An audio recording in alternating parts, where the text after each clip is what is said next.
Les amis, bonsoir. Oui, parce que je dis jamais bonsoir alors que toutes mes vidéos sont tournées le soir. Comment allez-vous aujourd'hui? Petite vidéo, moi ça va. Je vais vous présenter mon avis sur cet iPhone, non, ce Xiaomi 17. Alors j'ai mis Pro Max dans le titre, vous m'excuserez, c'est le Pro que j'ai ici et l'iPhone 17 Pro Max. Bon, en termes de taille, forcément, là on n'est pas sur la même chose, puisque comme je vous dis, ici c'est le Pro, voilà, on va faire comme ça pour le fake, hop, regardez ça.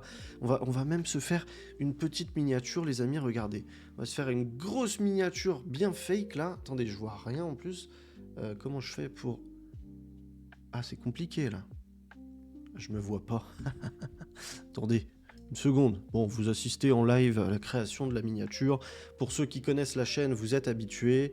Bon, je vois toujours pas bien, mais on va faire un truc comme ça, si ça veut bien faire le focus sur autre chose que ma tête. Voilà, je le rapproche comme ça, on dirait qu'ils font la même taille. Et je fais comme ça. Oh, elle est nulle, j'en referai une, c'est pas grave.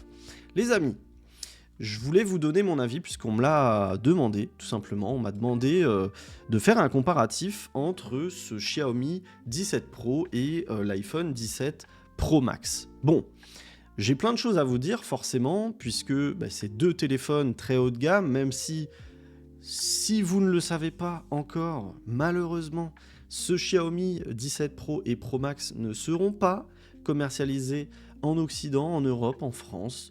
Donc c'est bien dommage, mais voilà, on peut quand même se poser la question de lequel est le plus sympa.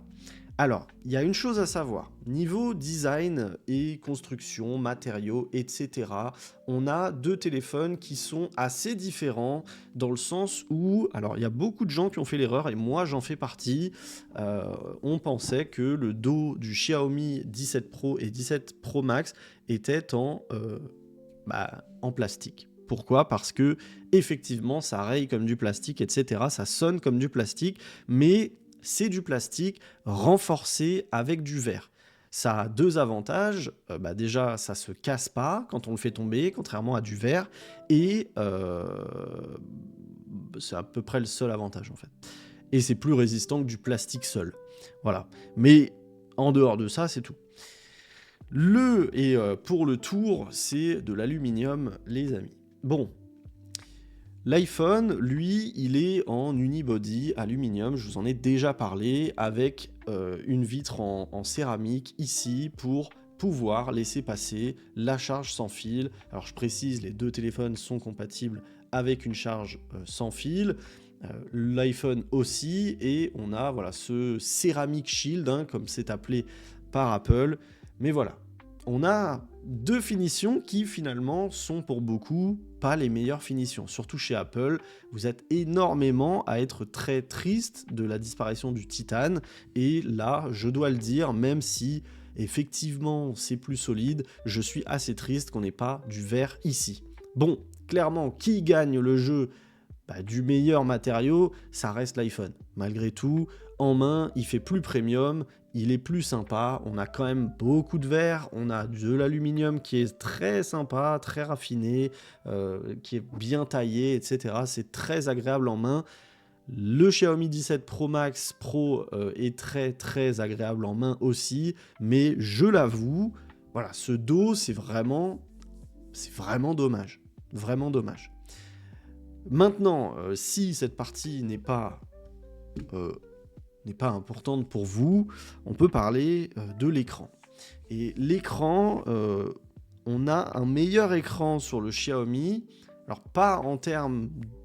En fait, les écrans aujourd'hui, ils sont tous bons. Sur des téléphones assez gamme de prix, ils sont tous très très bons. Le seul avantage de Xiaomi par rapport à l'iPhone, ça va être la luminosité. On a officiellement une luminosité en pic qui est annoncée à 3500 nits sur le Xiaomi 17 Pro Max. Mais en pratique, on a une luminosité max qui est plutôt de 4000 nits contre 3200 nits pour l'iPhone. Donc dehors, en plein soleil, le match est gagné par Xiaomi. Maintenant, en pratique, honnêtement, c'est pas phénoménal, à moins que vraiment vous passiez du temps dehors. Je pense pas non plus que ce soit un critère vraiment qui élimine l'un plus que l'autre. Voilà. pour la partie écran, les amis, je vais pas passer 1000 ans dessus. L'avantage que vous avez sur ces deux téléphones, c'est vous avez deux magnifiques écrans et vous avez deux écrans avec des bords très très fins. On a vraiment les bords les plus fins du marché, que ce soit chez Apple ou sur ce Xiaomi 17 Pro Max.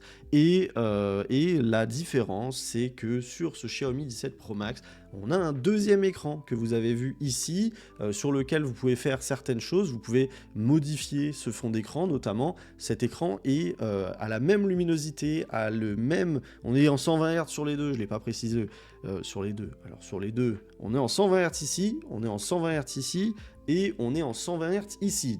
Les deux téléphones sont en LTPO sur tous les écrans, et cet écran est LTPO 120 Hz aussi. Alors, est-ce que ça sert à quelque chose ? Non, fondamentalement pas vraiment, mais c'est là. Et c'est impressionnant de voir qu'on a un petit écran en 120 Hz avec la même luminosité, etc. Bref, ici, vous pouvez personnaliser comme vous le souhaitez cet écran, et vous pouvez aussi désormais recevoir vos notifications officiellement sans avoir besoin de télécharger une appli tiers, etc. Si vous faites partie des gens qui posent leur téléphone comme ça sur un bureau, eh bien sachez que vous pourrez lire vos notifications qui arrivent ici directement, et ça c'est très très cool. Et vous avez aussi le plus gros avantage de cet écran, c'est de pouvoir prendre des vidéos et des photos avec les caméras arrière, puisque les caméras sont très très bonnes. Je vais y revenir plus tard. Bon, au niveau des performances, on a la puce A19 Pro ici, sur cet iPhone, qui est très très puissante, qui fait tourner énormément de choses, et l'avantage d'Apple, c'est que vous avez des jeux AAA qui sont disponibles sur l'App Store, contrairement à Android où vous n'avez pas ces jeux, mais sur Android, vous pouvez faire de l'émulation.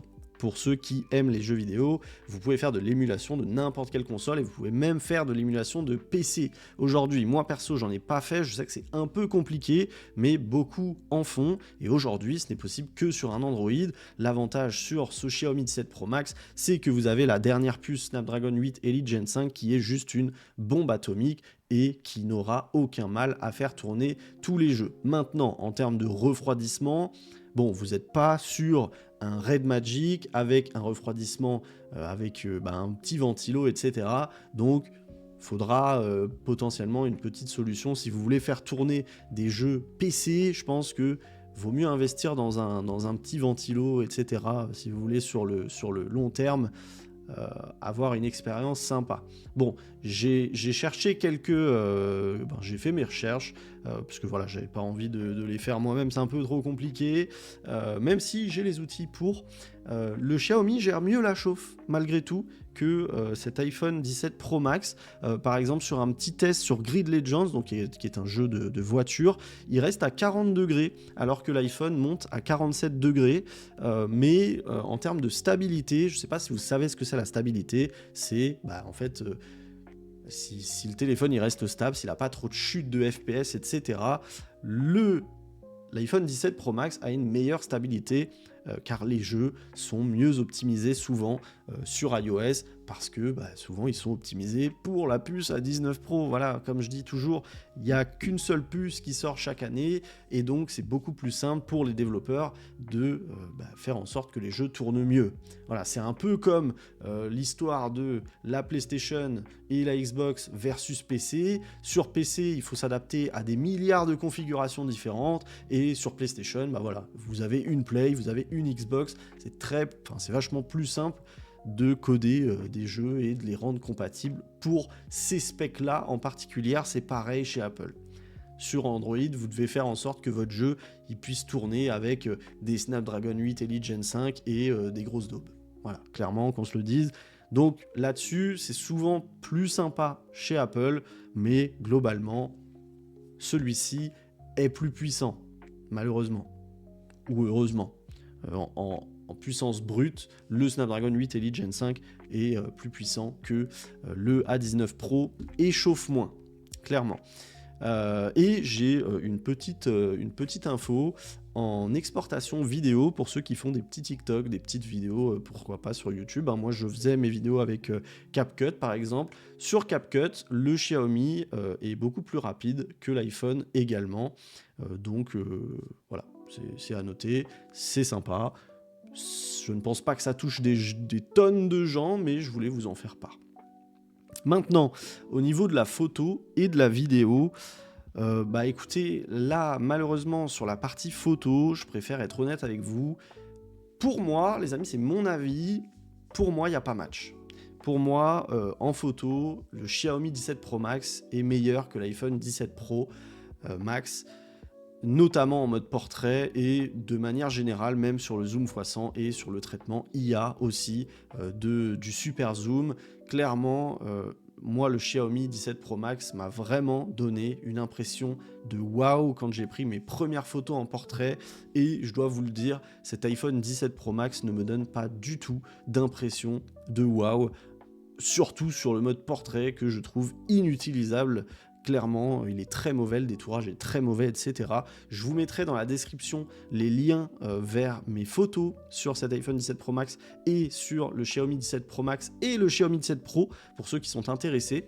Si vous voulez aller voir tout ça, n'hésitez pas, je vous mets ça à disposition, vous pourrez aller voir ça. Et en revanche, par contre, vraiment, et surtout sur le Xiaomi 17 Pro Max, moins sur le Xiaomi 17 Pro, alors je ne sais pas vous dire si c'est grâce aux mises à jour ou si c'est juste le 17 Pro Max qui est un peu moins bon que le 17 Pro. On n'a pas les mêmes capteurs, je préfère le prévenir, mais le Xiaomi 17 Pro Max en vidéo, j'ai trouvé la stabilisation très mauvaise. Franchement, vraiment très mauvaise. On a un effet de tremblement qui est très marqué. Je vous laisse aller voir la vidéo de test du Xiaomi 17 Pro Max que j'ai fait il y a quelques mois sur la chaîne et vous allez voir ces vidéos. Franchement, c'est vraiment pas bon. Et je suis assez étonné parce que le Xiaomi 17 Pro s'en sort mieux et le Xiaomi 17 normal qui est prévu de sortir en Europe d'ici quelques jours, là il sera annoncé au MWC de 2026 du 2 au 5 mars si je dis pas de bêtises. Honnêtement, le Xiaomi 17 a une bien meilleure stabilisation que le Xiaomi 17 Pro Max. Donc, je suis assez étonné, mais voilà, c'est un critère. Si jamais vous cherchez un téléphone pour faire majoritairement de la vidéo, clairement, là, vous pouvez arrêter cette vidéo maintenant. Le téléphone qu'il vous faut, c'est un iPhone 17 Pro Max. Clairement pas un Xiaomi et clairement pas n'importe quel autre smartphone Android. L'iPhone reste le roi de la vidéo, ça fait depuis très longtemps et ça l'est encore, clairement. En revanche, pour ceux qui me demandent, on m'a posé la question en live il y a quelques jours, je trouve Oppo très bon en vidéo, honnêtement, et j'ai hâte de voir ce que donnera le Find X9 Ultra, qui devrait être annoncé prochainement également, on en a déjà parlé sur la chaîne. Bref, pour la partie photo-vidéo, c'est tout. Et on peut passer à la suite, la partie qui fâche et la partie qui, peut-être vous ne vous y attendrez pas, la batterie et la charge. Le Xiaomi embarque un énorme accumulateur de 7500 mAh et l'iPhone 17 Pro Max a une batterie, alors c'est pas officiel, environ 4823 mAh. Je préfère vous le dire, honnêtement, on a une très grosse différence de batterie, un peu plus de 50% de batterie en plus par rapport à un Xiaomi 17 Pro Max, et pourtant, l'iPhone 17 Pro Max tient mieux la charge. Clairement, alors peut-être pas mieux, mais en tout cas, on a un iPhone 17 Pro Max qui tient... Moi, je serais à la limite de dire mieux. Je serais à la juste limite de dire mieux. Le Xiaomi 17 Pro Max m'avait vraiment déçu. On a une batterie qui est énorme et une autonomie qui fond comme neige au soleil. Alors on peut terminer la journée sans trop de soucis, mais il ne faut pas s'attendre à faire la matinée. Bon, c'est toujours très personnel ce que je dis, mais croyez-moi sur parole, la batterie est équivalente, si ce n'est moins bonne, qu'un iPhone 17 Pro Max.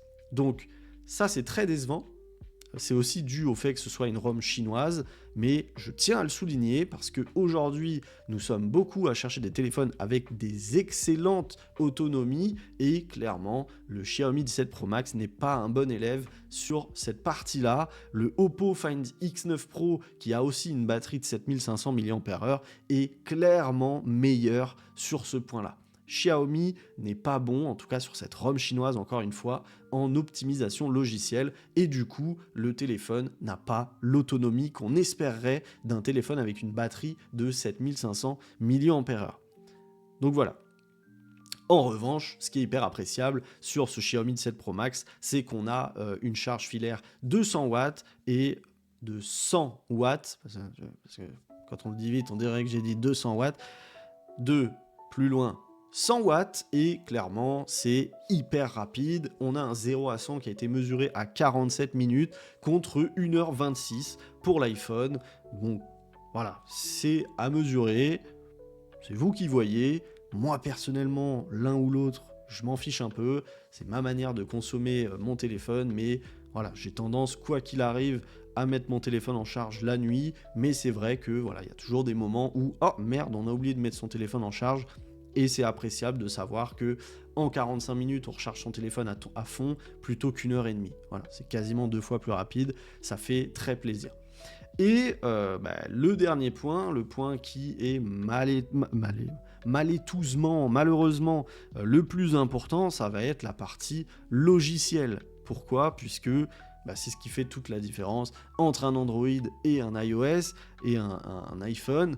Ici, on est sous iOS 26.3 actuellement à l'heure où je filme cette vidéo, et je dois vous le dire, c'est très très sympa, mais voilà, comme je dis toujours, Apple, on s'amuse pas des masses, et pour ceux qui, comme moi, je vais commencer par un truc, pour ceux qui, comme moi, aiment bien le retour haptique, on a toujours dit, Samsung, Apple a un excellent retour haptique. Retour haptique, c'est quoi ? C'est les vibrations qui sont émises par votre téléphone.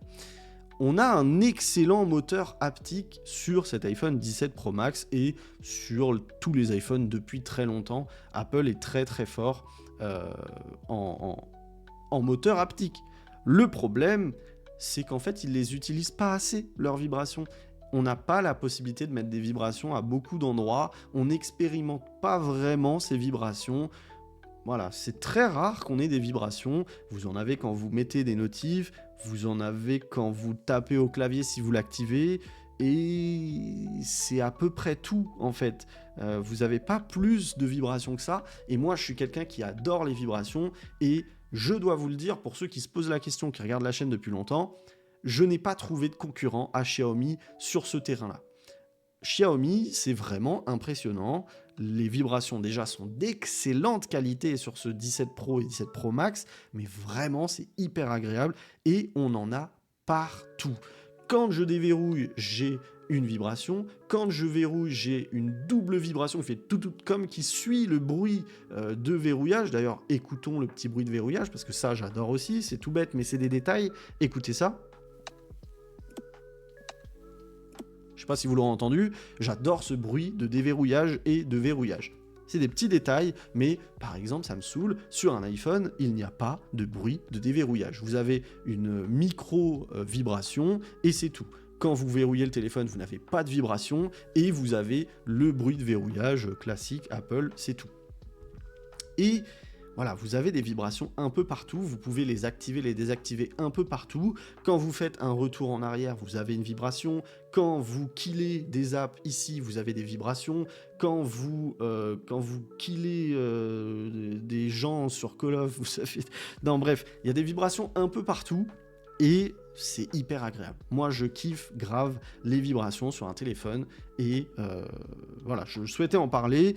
C'est mon avis, et je parle pas de la chaîne YouTube, mais voilà, c'est vraiment un point où je dois donner des points à Xiaomi, parce que le moteur haptique, il est incroyable, et la mise en application de ces vibrations est incroyable aussi.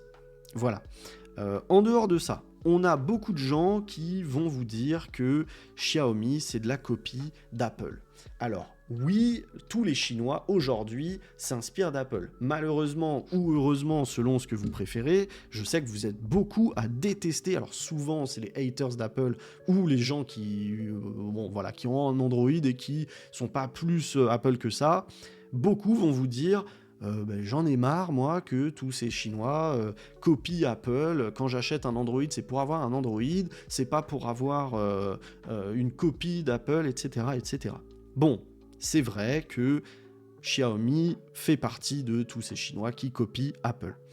On a des icônes qui sont carrées par défaut comme sur un Apple, on a un centre de contrôle qui ressemble à Apple, mais ce qu'on n'a pas chez Xiaomi, les amis, par rapport à beaucoup d'autres smartphones chinois, notamment Honor, notamment Vivo, notamment... qu'est-ce que j'ai sous la main? Bon, je sais plus, mais il y en a d'autres. On n'a pas de liquid glass. On n'a pas de tentative de copie de liquid glass, en tout cas par défaut. Vous voyez ici, on a simplement de la transparence. C'est tout. On a de la transparence, on a du blur, c'est pas nouveau. Alors le blur, c'est merde, comment on dit le floutage, bref.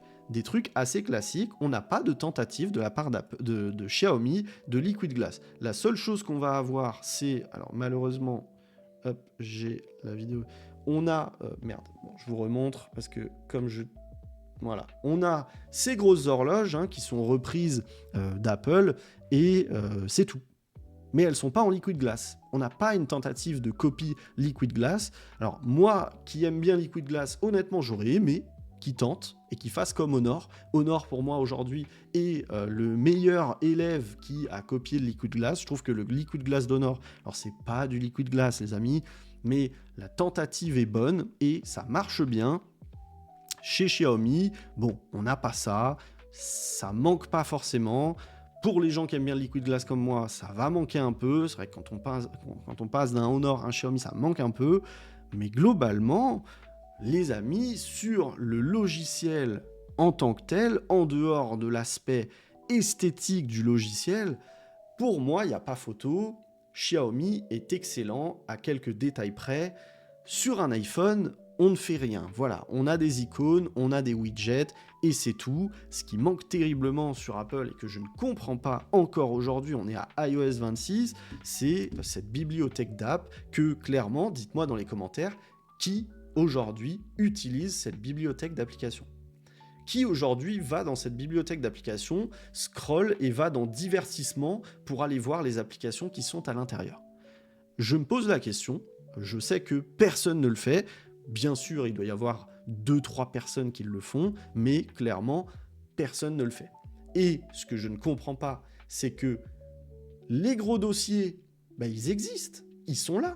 Les gros dossiers avec 4 applications, les gros dossiers avec 3 applications et 4 petites applications, et quand on ouvre, ça s'agrandit.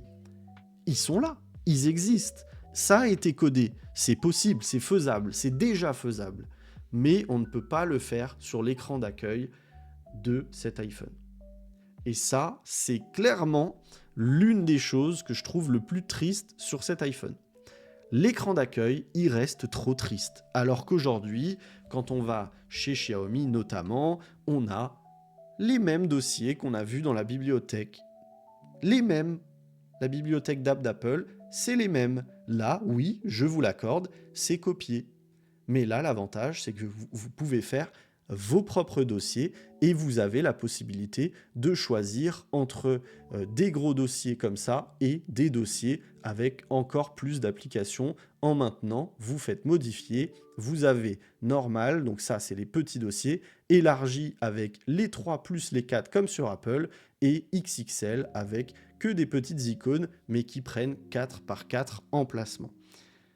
Ça, on a Xiaomi qui le fait, on a aussi Oppo, OnePlus, Realme qui le fait, on a Honor qui le fait encore mieux, et on a globalement tous les gros constructeurs Android qui le font. Samsung le fait aussi, et clairement, moi c'est un truc qui me manque énormément, et je sais que les gens qui utilisent Apple et Android, ça leur manque aussi sur un Apple. C'est vrai que, franchement, on se fait un peu chier sur l'écran d'accueil d'un iPhone. Donc ça, c'est un premier point. Ce qui fonctionne bien sur Apple, ça va être évidemment la recherche globale. On l'a aussi sur un Xiaomi, pour info, et elle fonctionne bien.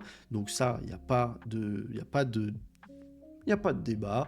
Moi, j'ai jamais eu de frustration avec la recherche globale du Xiaomi. Après, je suis pas celui qui utilise le plus la recherche globale au monde. Moi, ça se limite à rechercher des applications et des fichiers sur mon téléphone et potentiellement des contacts. Voilà, je ne vais pas trop loin dans l'utilisation de la recherche globale sur mon téléphone, mais je souhaitais le souligner, la recherche globale sur Xiaomi fonctionne bien. Ce qu'on a d'autre, ce qu'on n'a pas, sur un iPhone, c'est le multitâche. Et ça manque beaucoup, et c'est là où je voulais vous montrer quelque chose. Effectivement, Xiaomi permet le multitâche. Par exemple, si je lance l'application Chrome et que je veux lancer une autre application, j'ai plusieurs possibilités. Je peux par exemple avoir cette petite barre latérale, et là, si je veux lancer Le Bon Coin, je la glisse, je peux faire une floating window, ou hop, si je reste appuyé, je peux faire un split screen, et j'ai deux applis, l'une au-dessus de l'autre. Et je peux aussi faire plus simplement, hop, si je vais dans Chrome, je lève et ici je viens le mettre ici, je fais une petite fenêtre et là je viens ouvrir mon double authentification, par exemple pour aller chercher le code qui me concerne. Alors, Xiaomi propose, comme à peu près tous les téléphones Android, ces fonctionnalités de multitâche qui sont cruellement manquantes chez Apple, et ça je pense que tout le monde se l'accorde à le dire. Les seuls qui ne le diront pas, c'est les gens qui n'ont jamais essayé d'Android et qui sont habitués à faire des scrolls pour aller d'une application à l'autre et pour aller chercher une information sur une autre application. Bon, maintenant, Xiaomi n'est pas le meilleur en multitâche, clairement, surtout au niveau de la mise en application, j'ai envie de dire. On n'a pas un truc hyper naturel, on n'a pas un truc qui est aussi bien que chez Honor, notamment parce que, et je l'ai déjà reproché sur mes vidéos sur le Xiaomi, quand vous êtes là sur Chrome par exemple et que vous voulez faire ça, la seule option c'est d'ouvrir une petite fenêtre. Vous n'avez pas l'option pour, en fait, juste de ce côté-là, sur Honor, ici vous ouvrez le multiscreen, donc deux fenêtres l'une au-dessus de l'autre. C'est le seul, honnêtement, c'est le seul point négatif que je trouve à HyperOS. En dehors de ça, moi, c'est la seule chose que j'attends d'HyperOS. Faut comprendre qu'HyperOS, c'est vraiment l'un de mes OS préférés. Et en termes de feeling, pour terminer, en termes de feeling, le feeling est incroyable chez Xiaomi sous HyperOS 3. Les applications s'ouvrent à une vitesse phénoménale, les animations sont fluides de fou, et surtout, je le dis souvent, c'est une expression que j'utilise, les animations sont... Merde, je le dis souvent et j'ai oublié le mot. Les animations sont trop bien. J'ai plus le mot en tête. Sont humanoïdes.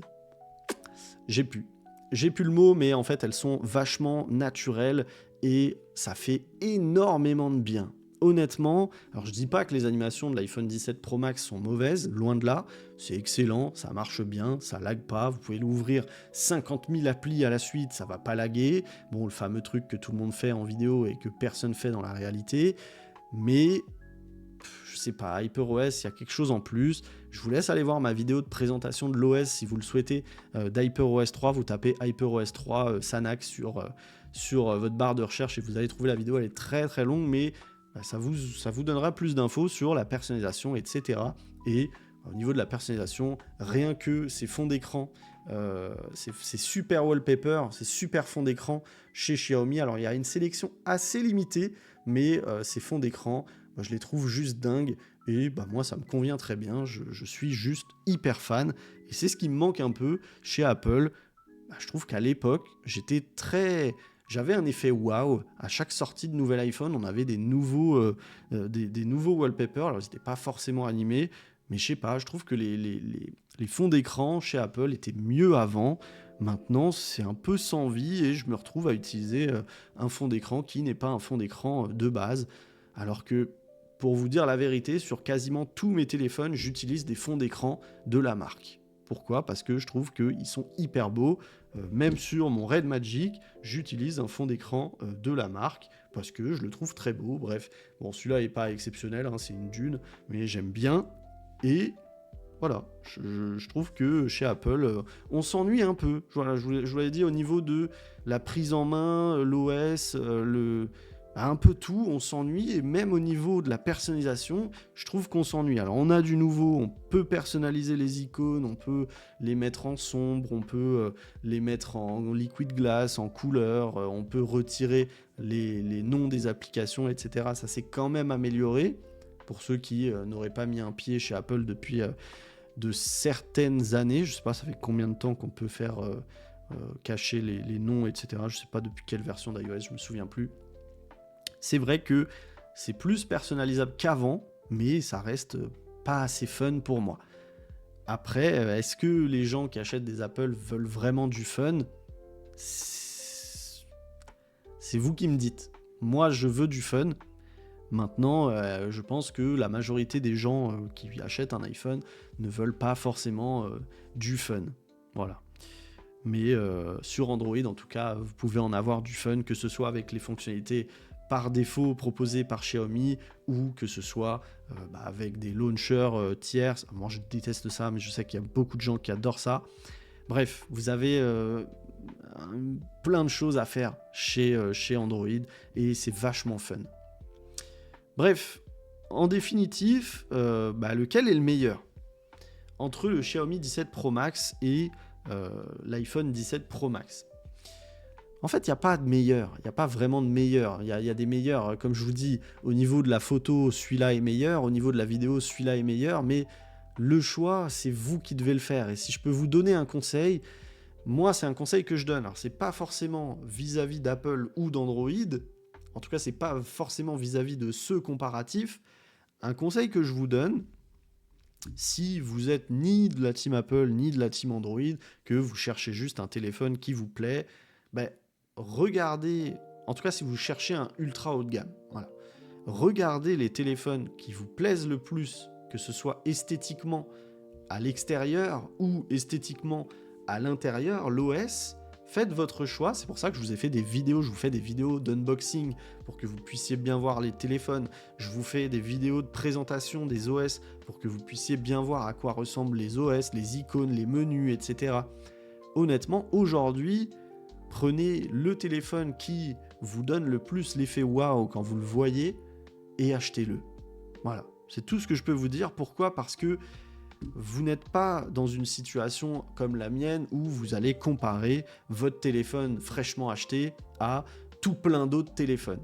Et clairement, je préfère vous le dire, aujourd'hui, que ce soit un iPhone 17 Pro Max, un Xiaomi 17 Pro Max, un Honor Magic 8 Pro R, un Honor Magic V5 ou un Z Fold 7, etc., et j'en passe, des vertes et des pas mûres, en fait, ils sont tous bons, et moi, je suis convaincu que si je devais en garder qu'un et que je ne pouvais pas choisir, je serais content avec celui qui me reste. Parce qu'aujourd'hui, tous ces téléphones, ils sont très bons et ils répondent tous à l'attente de tout le monde. Voilà, il y a des disparités sur la partie photo, sur la partie vidéo, entre les différents téléphones. Vous allez avoir certaines préférences, peut-être, par rapport à la colorimétrie. Je vous ai déjà parlé, chez Honor, c'est un peu trop jaune, etc. Il y en a qui me disent, au contraire, j'adore Honor, j'aime bien le côté un peu chaud, un peu jaune, parce que justement, je trouve que ça donne un peu plus de vie aux photos. Donc c'est strictement personnel. Et aujourd'hui, je vous dis, à moins d'être vraiment tatillon sur certains points, aujourd'hui, vous prenez un téléphone, vous serez content. J'en suis convaincu. Et au pire, les amis, mon conseil que je donne à tout le monde, achetez votre téléphone en ligne.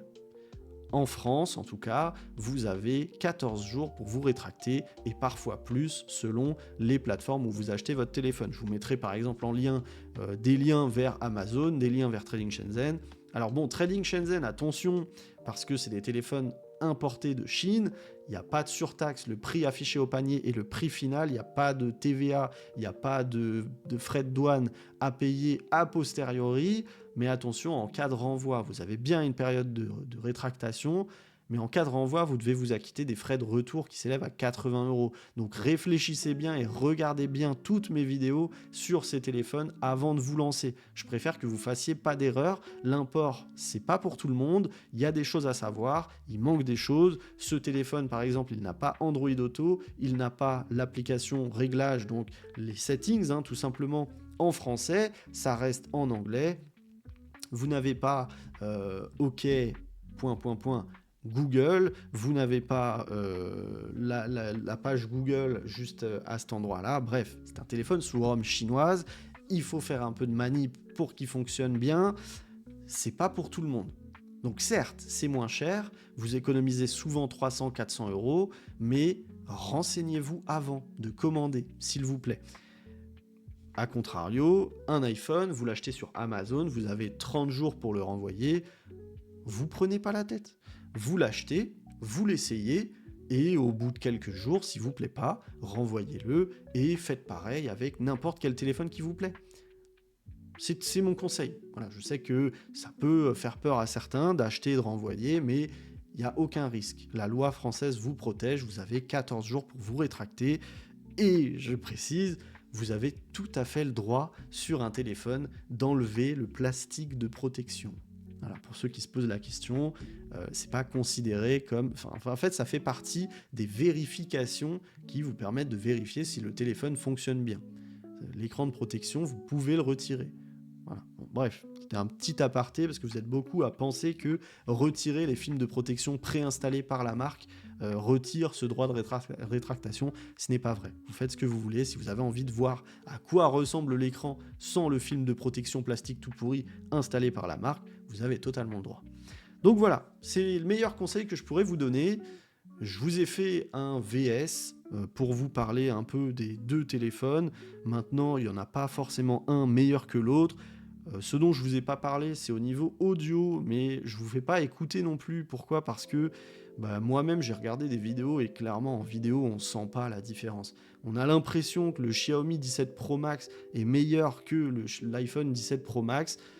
Pour moi, c'est une question de préférence. En termes de puissance sonore, c'est égal. Et en termes de qualité audio, pour moi, je pense que l'iPhone 17 Pro Max est un peu mieux, mais c'est pareil, c'est une question de préférence. Voilà, je pense avoir fait le tour, mais si vous avez des questions supplémentaires, les amis, n'hésitez pas, je suis là dans les commentaires pour vous y répondre, que ce soit sur le Xiaomi ou des choses que vous voudriez que je vous montre sur tel ou tel téléphone, que ce soit ces deux-là qu'on vient de présenter ou n'importe quel autre téléphone que j'ai présenté sur la chaîne. N'hésitez pas, je suis là pour ça, ça me fait toujours très très plaisir de vous lire dans les commentaires, et sur ce... c'est tout pour moi, je vous remercie d'avoir regardé cette vidéo jusqu'au bout, c'était Sanac, à très vite, et je vous retrouve en live par exemple, ou pour une prochaine vidéo. N'oubliez pas de vous abonner, de liker cette vidéo, de la partager, de la booster, et je vous dis à très vite pour une prochaine vidéo. Ciao ciao.